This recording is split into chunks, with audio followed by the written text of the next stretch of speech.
釣ったお魚が全ていいってわけではないんですけど、市場にはない絶対的なスピード感がありますから、そこだと思うんですよね。自分でゲームを組み立てて、それがドハマりした瞬間ですね。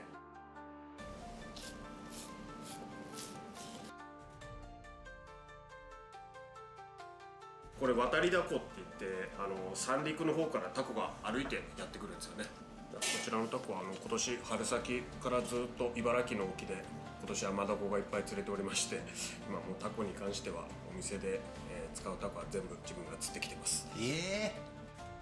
釣った人誰ですか？僕です。釣っ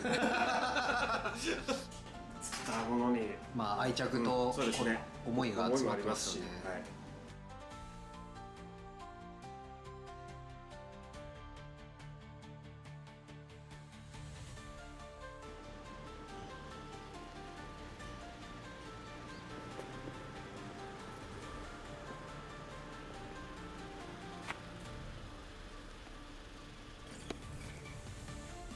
こんにちは。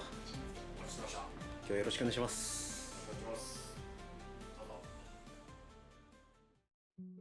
生まれが昭和50年の年齢は49ですね。経歴としては僕はもう高卒で、この世界に入って修行という形で22年、働いて、40歳を機に今この店を、開業させてもらいました。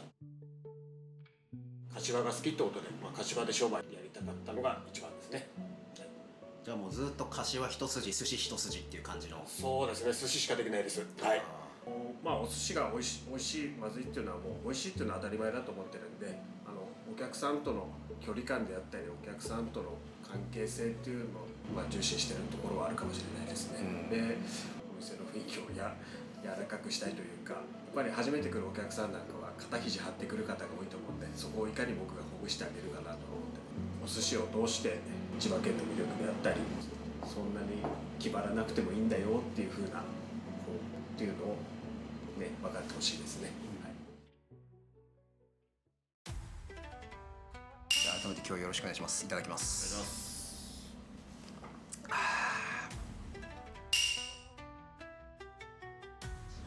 じゃあ、自家製のからすみと、九十九里の名産の長らみですね。ようじで切ってあってそのままお召し上がりください。あと、鹿児島の指宿から、そら豆新物で出ております。ながらみ？ながらみ、初めて聞きました。九十九里の名産ですね。ハマグリ以外にもあるんですね、こういう巻き貝が。もうながらみって、僕なんかが子供の頃九十九里のファースト行くと、もうこれラーメン丼でゴソって出てくるぐらいポピュラーな貝だったんですけど、今多分乱獲だと思うんですけど、数はもう減っちゃってますね。これ今年のやつ？今年ですね。はい。からすみは全部仕込みは黒龍使ってます。店によると思うんですけど、からすみって1本作るのにどれぐらい工数というか日数かかるものなんですか？僕の仕込みでいうと1ヶ月から1ヶ月半ぐらいで、北風次第ですね。僕はもう天日干しだけでやってるんで、もう本当天候に左右されます。ホクホクで普通にやっぱり茹でて食べるのが一番美味しいかなと思って。そら豆うまいぞ。ホクホクでなんか甘いですね。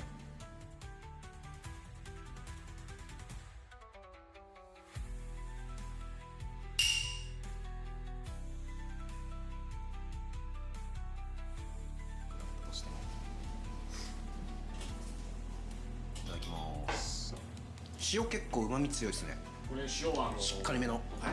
これ千葉県の房総の勝浦の、満月の塩って言って、塩が満ちた時の、多分結構使ってるお店多いんじゃないかなと思うんですけど、そこです。こ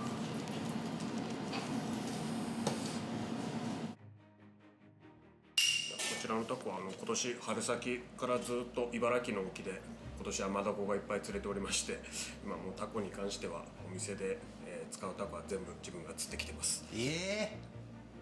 今毎週ほぼほぼ週1でタコ釣り行ってます。もうシンプルに噛んでもくるとすごく味ぐわっと出てくると思うんですよね。めっちゃ大好きな食感で、これやばい、うまい。結構ほら柔らか煮とかするお店置いてるんですけど、僕はもうこのシンプルな茹でダコが一番好きで。ほんとシンプル。このプリプリ感が。そうですね。もうほんとこれが一番かなと思いますよね。タコ美味しいですよ。ほんと国産のタコ美味しいです。で、最初このタコはどうやって釣ってるかっていうのでこれが出てきたんですけど、まあ早く言えばルアーなんですけど、タコってエビとかカニ甲殻類が大好きなんで、ちょっとエビを模したまあ昔ながらのエビっていうまあルアーなんですけど、これをまあ船の上から落として海底を置いて揺すってるイメージですね。じゃあタコって、はい、いわゆるなんかタコツボのイメージがあるんですけど、それは漁師さんです。はい、僕らはちゃんと釣り竿で釣ります。結構大きいですね。しっかりした。これ大きいですね。これ渡りダコって言って、三陸の方からタコが歩いてやってくるんですよね。産卵のために。これシーズン先取りで乗れそれですね。冬から春への移行ということで。そうですね。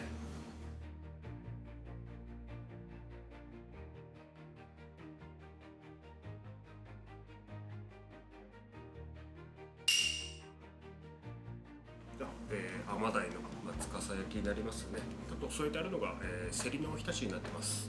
アマダイは、昨日僕が釣ってきたアマダイで、銚子産になりますね。銚子沖で釣ってきました。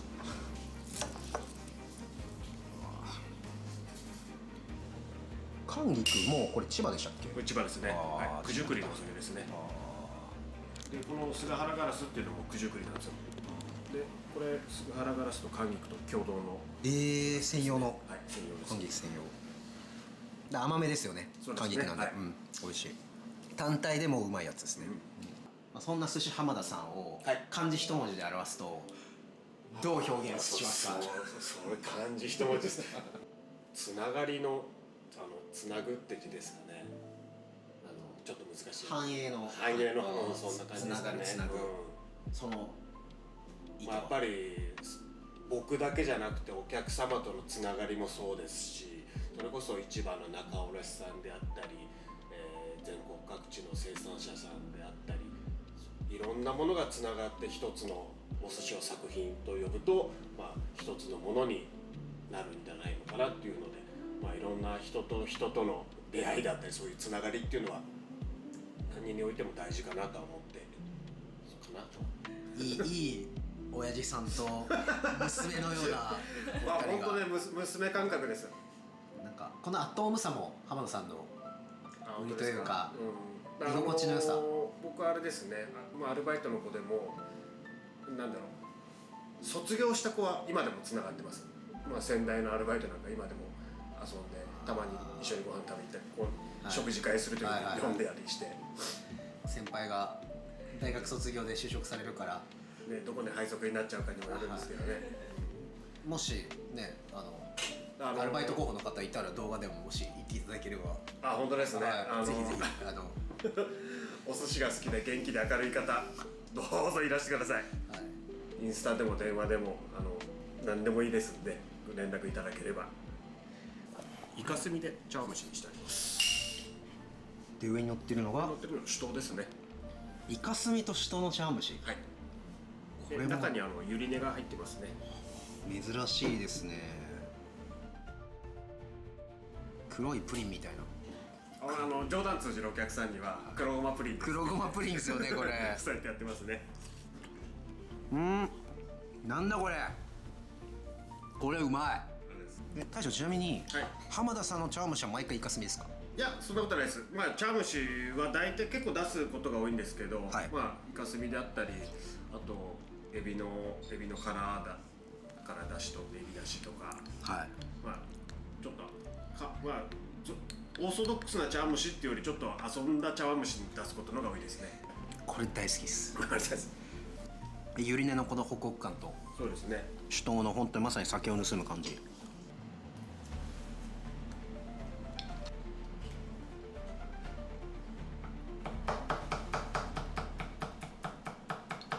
浜田さんの使ってるネタの千葉の地物と、それ以外の県の割合でいうと大体どんな感じなんですか？割合でいうとどれくらいなんだろうな。本当釣りとかそういうの絡んでくるとその千葉の割合がぐっと増してくるんですけど、なるべく千葉県を意識したお店作りにはしてます。全部を千葉でやるっていうのはなかなかちょっと賄いきれない部分あるんで、閖上げですね。もう出てるんですね。でえりもの粒で、長万部のホッキですね。海三兄弟でこれひも球にしてありますね。ちょっと海苔つまんでそのままお召し上がりください。はい。貝はおつまみでシンプルに。で浜田さんは、もちろん季節によると思うんですけど、結構なるべく揃えれば貝は、追加も含めて結構仕入れる。貝多いですね。僕。多いですか。はい。でもうじきすればほら鳥貝とかも出てくるし、貝好きです僕。ああ嬉しい。一緒です。この浜田さんは、駅からのアクセスはどんな形ですか。まず立地で言いますと、常磐線の、柏駅、東口を降りてもらって、市役所方面に、徒歩でいうと、5分から6分ってところですね。で今独立されて9年ぐらいというお話ありましたが、はい、お店はもうずっとスタイルでいうと結構変わってきてるものなのか固定だったのか、その流れ、はい、コンセプトの変遷みたいなところ、ぜひ教えてください。開業した当初は、今はカウンター6席予約制でやらせてもらってますけど、開業当初は、カウンターの席は6席なんですけど、テーブルもありました。で、営業をしていく中で自分でこうありたいという願望というか、そういうふうに自然と向かっていく中で、コロナというのが、ね、大流行しちゃって、で営業スタイルをちょっと考えていく中で、もうカウンター1本予約制に、ここで今ピンチはチャンスじゃないですけど、逆にチャンスかなと思って、そこでもう切り替えてしまいましたね。自分がどうこうっていうより、お客さんがお店を作り上げてくれていった方が大きいかもしれないですね。この青のりですね。青のりをちょっと編んで伸ばして、ちょっと吉野のとろみつけて。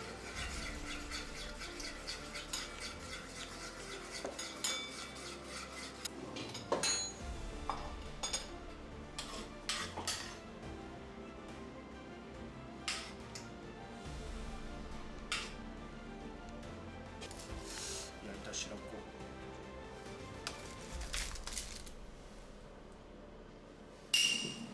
大変熱いですからやけど気をつけてください。おしゃれだな。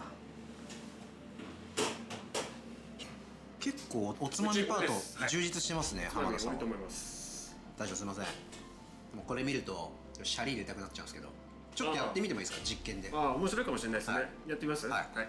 こんな感じでいいですか。はい。しっかり開かず。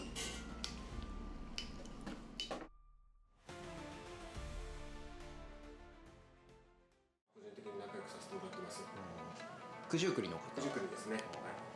お店青山にあります。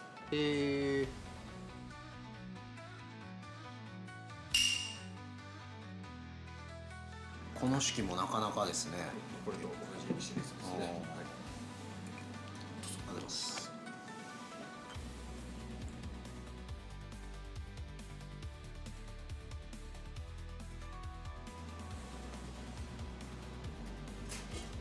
入ってる子供。卵が入ってる。そこまでね、卵。結構入ってますね。絶対うまいじゃん。改めて大将、小町屋リイカは、例年だと大体何月から何月ぐらい？2月から4月ぐらいってイメージですかね。春先ですね。はい。春を代表するネタの一つですよね。季節に初めて食べるネタは感慨深いな。大将これうますぎです。ありがとうございます。本当に美味しい。シーズン一発目っていうのもあってあれじゃないですか。その感動もありますけど、僕の右腕が似ましたから。もはやもうそこですら任せてるという絶対的な信頼がないと。もう本当この子にはもう結構やってもらってるんで。はい。この字はこれはもう秘伝の水を使わないで醤油、酒、みりんだけでやっていまして、でシーズン一発目だからまだ地があれなんですけど、これ季節に進むにつれもう継ぎ足し継ぎ足しでどんどんイカ専用の煮汁になっていくと汁に深みが出てきますよね。本当にうまいな、小町屋リイカ。やばい。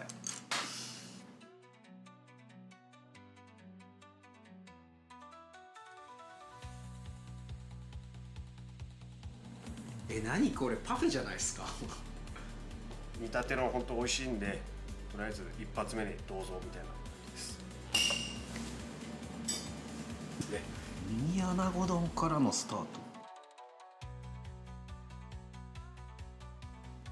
うわもう柔らかい。これ、はい、シャリの間に入れたこのシャキシャキな感じなんですか？これガリとかんぴょうをちょっと細かく叩いて、ははあ、い、炊いてあります。ちょっとアクセントですね。これガリがアクセントかもしれないです。あとキュウリ。そうですね。これキュウリが僕の中でもちょっとアクセントがあります。ちょっと穴球ガリみたいなニュアンスで、でも味はしっかり濃いめで。これたまたま今日仕込んだから一品目に出したって感じですか？これもう本当僕の気分次第です。気分次第。気分次第です。浜田さん今お任せ1本でやってらっしゃるじゃないですか。はい、今おいくらでどれぐらいのボリューム感のコースなんですか？はい、お任せで今22,000円、飲み別という形でやらせてもらってます。おつまみから始まって焼き物、季節物と続いて、最後お寿司は12貫お出ししてしっかりお寿司を食べてもらうっていうスタイルですね。予約したいってなった場合の予約方法はどうすればいいですか？直接お店にお電話いただくか、あとはインスタフォローしてもらってストーリーに毎日予約状況を載っけてますので、それ参考にしてもらってインスタグラムの DM でも構いません。 DM で直接やり取りし合ってそこで予約成立する方も結構いらっしゃいますので、インスタの DM かお電話という形ですかね。はい、ありがとうございます。肩肘張らずお気軽なお気持ちでお越しください。ご予約方法こちらでお願いいたします。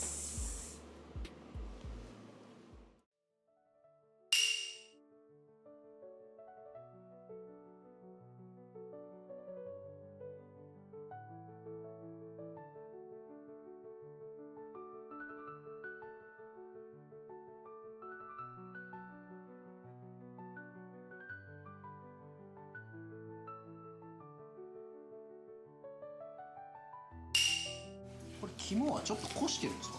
そうですね。僕は裏ごししてます。シャリがしっ一かり回火を通してから裏ごしして。はい、どちらの香り？これ千葉の竹岡ですね。これも千葉。はい。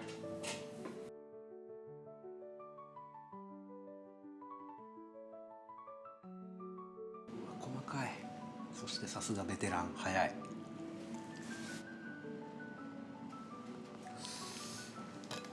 千葉の館山から香りがちょっと甘み強いかなって、塩とすだちでさっぱりと。このイカ自体はそうですね、サイズ1.1 キロちょっとですかね。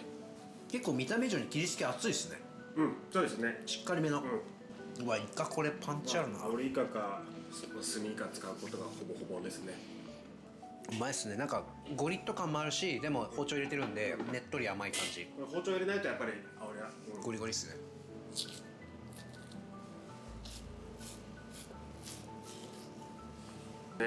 この見た目の美しさと、も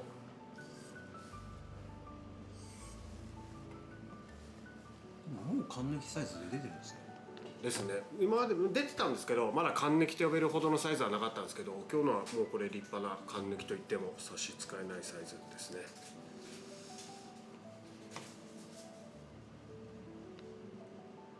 サヨリってジャンルで言うと白身になるんですか？これどっちなんですかね。白と青のいいとこ取りというか、微妙ですよね。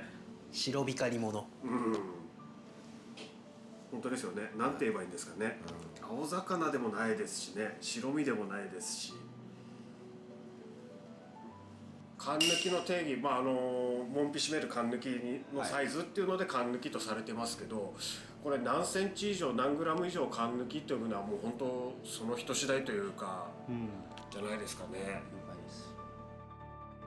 このなんだろう、独特のサヨリのなんかパツンっていう歯切れの良さというか好きですね。うまい。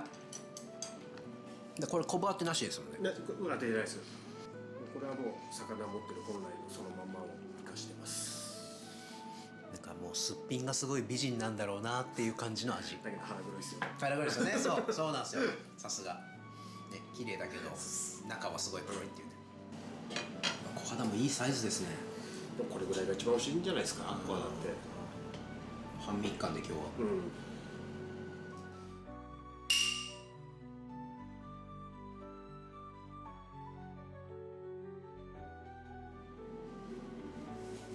かっこいいな。潔がよい。僕はそんなになんだろう。結構っていうのじゃなくて、売れてないですね、そんなにそこまで。そうですね。そうだから皮目のここの肉々しさが、なんなら当日締め残価じゃないくらい肉々しかったんですよ。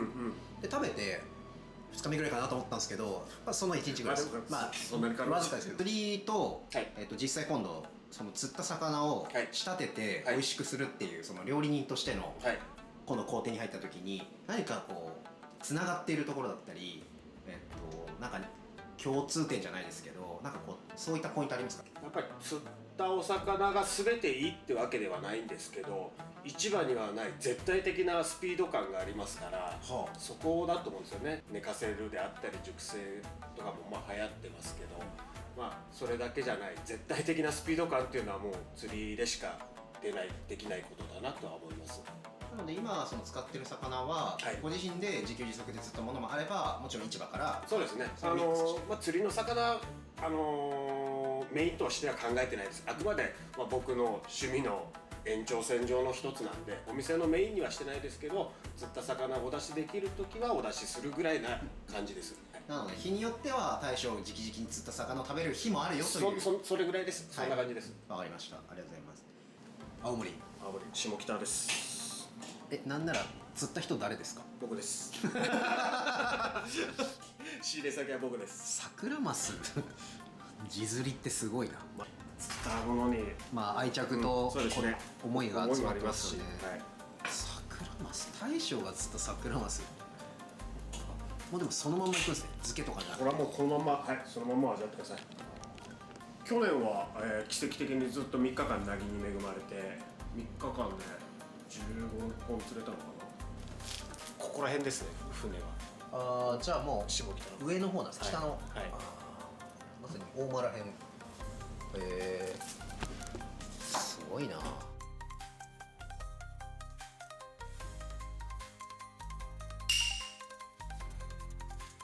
浜田さんで、サクラマスが食べれる時期は通年でいうといつからいつぐらいまで？僕が釣りに行った直後ぐらいですかね。大将は3月頭ぐらいに釣りに行ってます。3月4月は結構サクラマス出すタイミング多いです。じゃあ今年も釣れたら3月4月ぐらいだったらあるかも。超過次第です。超過次第です。こればっかりはね、自然相手の。本当にこの魚好きで僕。春のスペシャリティですね。この口どけですね。そうなんですよね。でしっかり味も力強いし。これも釣った時にもう特に塩とか当ててないです。そのまんまもう真空してマイナス60度でぶっ込んじゃいます。アニサキスやっぱり。アニサキスの対策あるんで、やっぱり一回必ず冷凍しないと。これ何ですかこれ？これガラスを焼き付けて吹き付けてあるんですね。ハッピーニューイヤーでヘビですね。ヘビラベル。まさにヘビですね。海の香りがすごいしましたねこれ。これは本当に函館沖です。函館山の真下ぐらいです。そこにこのサクラマス色の酒器を使って青森の店主で産地と色合いとペアリングで凄まじいですね。浜田さん、参考までにマグロ屋さんどこから買ってるんですか？マグロですか？マグロ僕ね柏の市場ですよ。マグロ柏。ずっと柏ご出身じゃないですか。それこそでも東京に出てお店やろうとか東京で修行しようとかあんまなかったんですか？僕はないですね。柏が好きですね。柏が好きすぎちゃうんでしょうね。柏の好きなところどんなとこですか？程よい田舎感。程よい田舎感。程よい田舎。程よい都会。程よい都会。血合い岸のとこですね。いいとこだ。グラデーションが綺麗。うわ。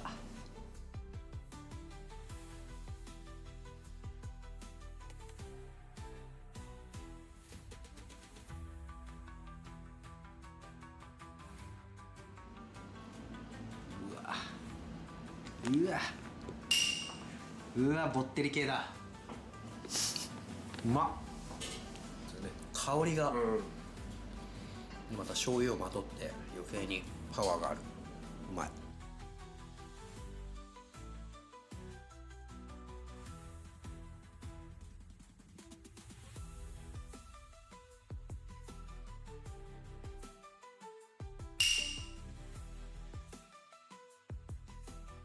ツルッツルっすね。クジラこのなんだろうね、本当いいっすよね、煮たりはね。うまっ。難しいこと抜きにただ単純にうまいっすよね。直感的にうまい。そこまでだったんですよ昔は、はい、この仕事やるまでは、はい、で自分のその寿司屋の働いてる中でクジラの美味しいものって本当に美味しいんだっていうのを気づいて、クジラ好きになったんです。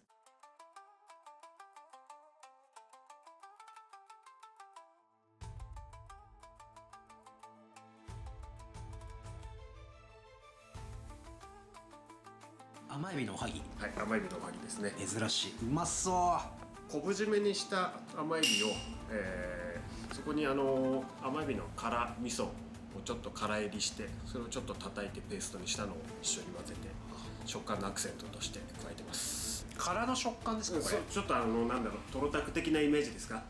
トロッとした中のポリポリっていうで香りがすごい、エビって感じ、エビ好きには結構受けるというか。で昆布当ててるんでしっかり濃いめの味付けで、はい、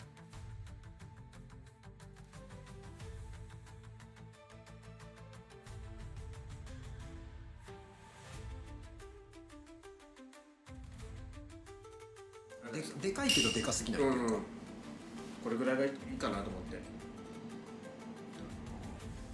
熱々っていうより人肌ぐらいに温度帯下げてきたくらいがなんか一番見てると思うんですよね。味濃くないですかこれ。本当ですか。特別なことはやってないですよ本当に。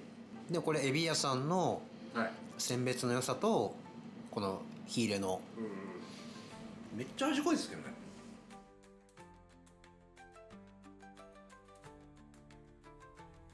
紫を使う日もあればバフンを使う日もある感じですか。僕の好みはでもこの白のが好きですね。あ、紫派。はい、派です。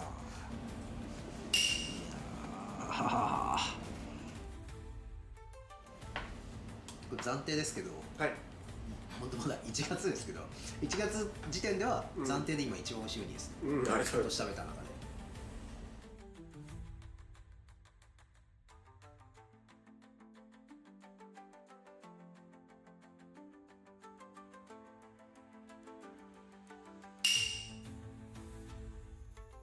いいっすね。締めのハマグリ。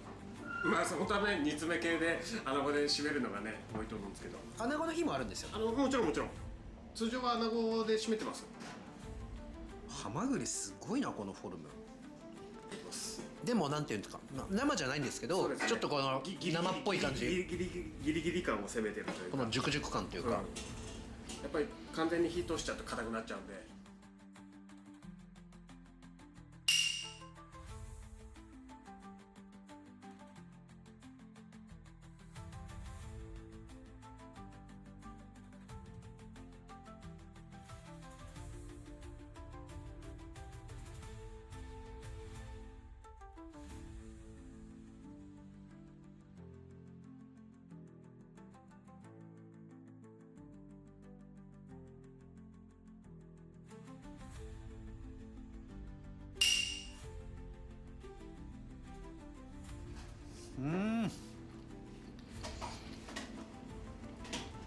何なんですかこの生感がある感じ。ちゃんと火入ってますもんね。ちゃんと火入ってます。個人的にはなんか大将が釣ったっていうのもあるんですけど、僕タコが今日の MVP です。でも生ダコっぽいんですけど、生ダコじゃないんです。これでちょっと興奮しましたね。食感マニア興奮の一環。タコはでもねほぼほぼあります。あ、本当ですか。ほぼほぼあります。これ食べ手としてはぜひ浜田さん行ったらタコはぜひ食べていただきたい一品の一つ。しばらくあると思います。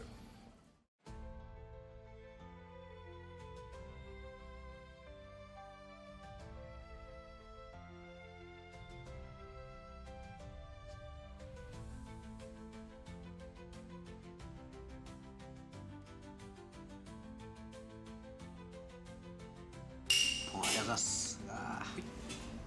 うまそう。海苔はさっきのひも系のやつですね。はい、そうです。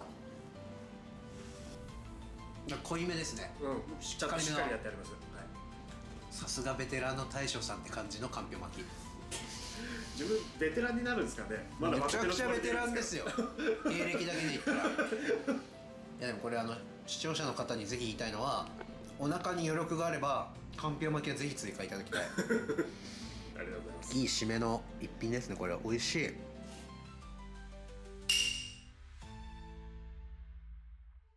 お米は、お米は柏の、コシヒカリです。地元のコシヒカリ。地元のコシヒカリです。はい、僕の先輩です。で塩砂糖ですか。塩砂糖ですね。でお酢は、赤酢は、記載地の江戸前プレミアム、はい、で、白の方が、デラックスってやつですね。まあ気持ち固めだと思うんですけど、そんなパキパキしてないというか、このちょっと粘りというかコシヒカリのうまみ甘みがでもなんか一個一個食べ応えがあって味がしっかりする、マグロにも合うし、白身とか光り物とかイカとかにもなんか全部それぞれ顔が違ったっていう。そこがすごく難しくて、まんべんなく受けるのにはどうすれば一番ベストなのかなっていうので、いろいろ常連さんどうみたいな感じでやってますね。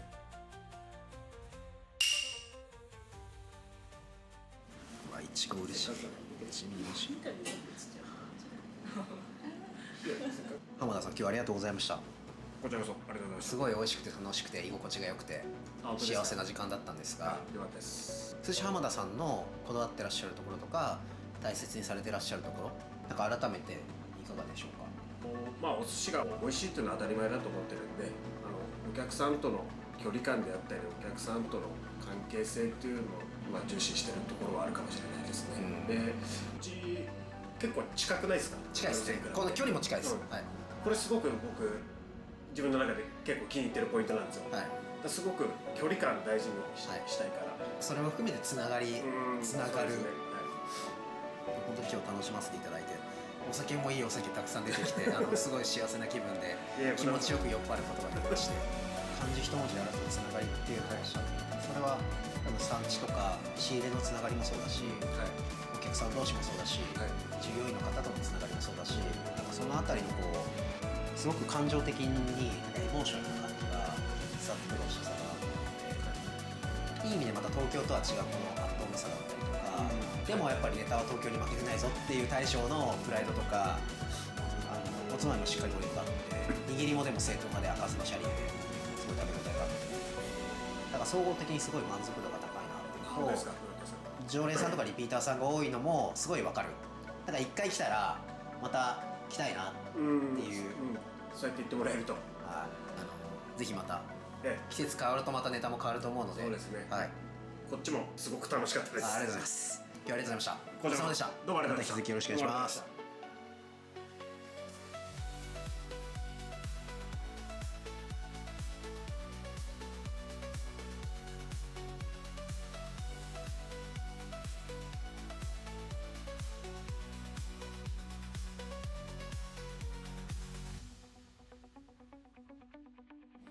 もうだって浜田歴4年ぐらい勤めてらっしゃるじゃないですか。鈴鹿さんから見て大将ってどんな方なんですか。やっぱりプライベートというか、お店として動いてない時にはすごく気さくに友達のような間柄で話を振ってくださったりとかする方なんですけど、やっぱり仕事になると目つきがやっぱり職人さんの目つきにすごくなって空気がガラッと変わるのでカリスマを感じつつお父さんのような友達のような安心感を与えるようなそんな人ですね。文句さん多分今1年弱ぐらいですよね、働かれてて。そうですね。浜田大将と一緒に働かれて、浜田さんどんな方ですか。文句さんから見て。最初私が飲食店、個人経営の飲食店で働く時に怖いイメージがあったんですよ。大将とかそういうなんか硬いイメージがあったんですけど、入ってからもうすごい気さくな方で、すごいもうまかないの時も働いてる時もお客さんとの会話でも楽しませていただいてますし、でも仕事でなんかちょっと分かんなかったところやなんか間違ってしまったところはちゃんとしっかり厳しく教えていただいてるので、すごいなんかこれからこの4年間すごいためになるじゃないですけど、もう社会に出たらもう大将からも言われてるんですけど、すごいいい経験になるよとも言われてますし、本当に働いてても実感しますし。ありがとうございます。言わされてないですか。本当です。まかないの時間本当は僕はきっちりやります。もうこれ脱いだら適当です。はいはいはい。楽しいです。やりたい方だって。デレデレじゃないですか。